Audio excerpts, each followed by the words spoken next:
নমস্কার বন্ধুরা, অলৌকিক সত্য ঘটনা চ্যানেলে সবাইকে আমি স্বাগত জানাই। আমার ঘটনাটা যদি আপনাদের ভালো লাগে আপনারা আমাকে কমেন্ট করে বলবেন। সমীরবাবুর মৃত্যুর পরের দিনকার সমীরবাবুর লোক হসপিটালে এসে আকাশবাবুকে প্রশ্ন করে কি করে ওনার মৃত্যু হলো। আকাশবাবু বলে, বিশ্বাস করুন আমি জানি না ওনার কি করে মৃত্যু হলো। রাত্রিবেলা আমাকে একটাই উনি কথা বলেছিলেন সমীরবাবু, যে আমার ভীষণ আকাশবাবু ভয় লাগছে।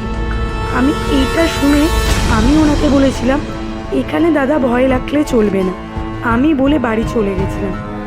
তারপরে আমি সত্যি জানি না ওনার কীভাবে এরকমভাবে মৃত্যু হলো। সমীরবাবুর বাড়ির লোককে বুঝিয়ে টাকা পয়সা দিয়ে সমীরবাবুর লাশটা দিয়ে দেওয়া হয়। সমীরবাবুর বাড়ির লোক লাশ নিয়ে চলে যায়। আকাশবাবু রাত্রে যখন বাড়ি যায়, বাড়িতে যাওয়ার পথে দেখে একটি কালো বিড়াল, মিশমিশে কালো বিড়াল আকাশবাবুকে ফলো করে। আকাশবাবু যখন তাকায় দেখে চোখগুলো জল জল করছে, তাকিয়ে আছে। আকাশবাবু ঠাকুরের নাম নিতে নিতে বাড়ির দিকে এগিয়ে যায়। বাড়িতে এগিয়ে গিয়ে ভয়ে সেদিনকার রাতে ঘুমাতে পারেনি। জেগে জেগে সমীরবাবুর কথা ভেবেই কাটিয়েছে কি করে মৃত্যুটা তার হলো। সেই দিনের কথাগুলো ভাবছে যে আমার ভয় লাগছে, সমীরবাবু লাশটা দেখে মনে হয় না ভালো লাশ। সমীরবাবু আমাকে এগুলো বলেছিল।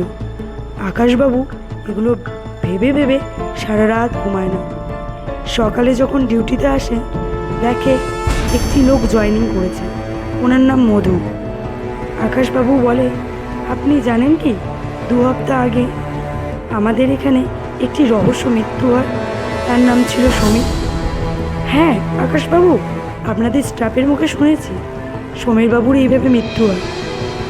ঠিক আছে, আমি সবই জানি, আপনি তাহলে ডিউটি করুন, রাত্রিবেলা আমি ডিউটি করব।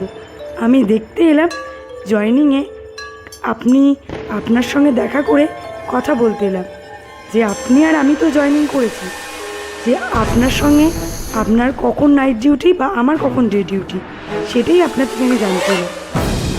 আকাশবাবু বলে, আমি ডে ডিউটি করছি, আপনার নাইট ডিউটি আছে। বলে ঠিক আছে, আমি নাইটে চলে আসবো। মধুবাবু বলে, যখন রাত 8:30 তখনও মধুবাবু আসেন। আকাশবাবু কল করে মধুবাবু, যে মধুবাবু কখন আসবেন?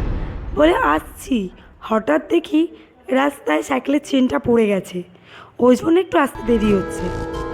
আকাশবাবু বলে ঠিক আছে, সাবধানে আসুন। আকাশবাবুর মনে একটু খটকা লাগে। আকাশবাবু ভাবছে কখন বাড়ি যাব আমি। আকাশবাবু যেই 8:30টার সময় মধুবাবু বাড়ি চলে গেছে। তার পরের দিনকার সকালবেলা শোনে মধুবাবুর লাশ গাদাঘরের পেছনে পড়ে আছে। আবার হসপিটালে হইচই লাগে। এবার আকাশবাবু যে মালিক গাদাঘরে, তাকে পুরো ব্যাপারটা জানে। স্যার জিনিসটা ভালো দেখছি। আরে আকাশবাবু, তুমি এখানে ডিউটি করো এত বছর ধরে, তোমার কি এসব কথা মানায় নাকি?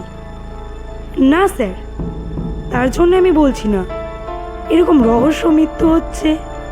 আজকে মধুবাবুও তো মারা গেল, তাদের বাড়ির লোককে আমাকে কৈফিয়ত দিতে হচ্ছে। তাই বুঝি এবার আসলে আমাকে পাঠিয়ে দেবেন, কিছু মোটা টাকা দিয়ে দিন। টাকা পয়সা দিয়ে দিয়েছি মধুবাবুর বাড়ির লোককে, আমি টাকা পয়সা দিয়ে মিটিয়ে কথা বলে নিয়েছি। আকাশবাবু বলে, স্যার সেটা বড় কথা না, এবার যা দেখছি আমাকেও চাকরিটা ছাড়তে হবে। তখন বলে, কেন বললেন এই কথাটা? আমি বলছি শুনুন স্যার, একটি লাশ একটা গাড়ি চালক সমীরবাবু তখন কাজ করতে নিয়ে আসতে আসতে আমাদের তখন বলেছিল আমার গাড়ি চালিয়ে নিয়ে আসতে অবস্থা খারাপ হয়ে গেছে। যেদিন থেকে ওই লাশটা আছে সেদিন থেকে দুর্ঘটনাগুলো ঘটছে। এত বহু বছর ধরে আমি কাজ করি, এত লাশদের সঙ্গে সারা রাত থাকি, কোনোদিন কিছু হয়নি। আমিও রীতিমতো একদিন ডিউটি করতে গিয়ে আমারও মনে হয়েছিল লাশটা দেখে কিছু তো ব্যাপার আছে। কী যে বলো, এখানে চাকরি করছো এইসব ভাবছো? আকাশবাবু বলে, স্যার তাহলে তো আমাকে কাজটা ছেড়ে দিতে হবে। ঠিক আছে, 2 বিয়েটা হয়ে গেছে তো, এখনও লাশটা নিতে আসিনি, আজকে দাহ করে দেবো, তুমি অত ভাবছো কেন? বলে দুপুর 2টোর সময় সেই লাশটাকে দাহ করে দেওয়া হয়।